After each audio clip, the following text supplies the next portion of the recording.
Un des héritiers peut-il imposer son notaire pour régler la succession d'un parent?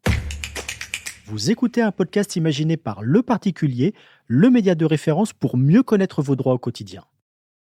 Aujourd'hui, nous répondons à la question de Yanis, occupé au règlement de la succession d'un proche.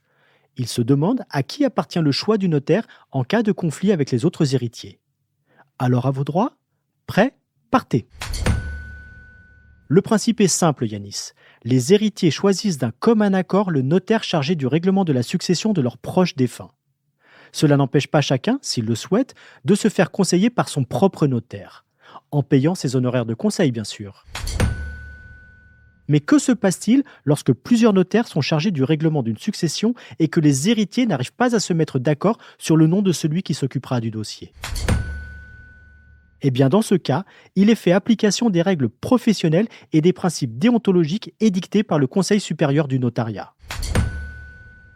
Ces règles désignent en premier lieu le notaire proposé par le conjoint survivant ou par le partenaire de Pacs s'il hérite en l'absence d'enfant.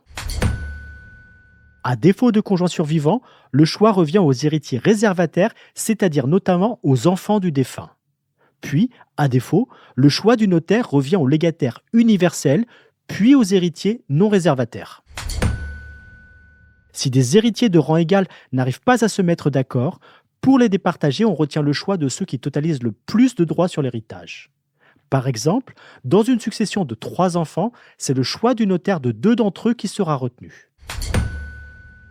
Enfin, pour un héritier mineur ou sous tutelle, le choix du notaire appartient à son représentant légal.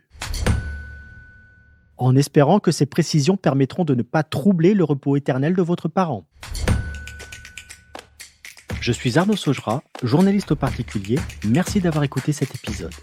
Si ce podcast vous intéresse, vous pouvez également retrouver toute l'actualité patrimoniale sur notre site leparticulier.lefigaro.fr.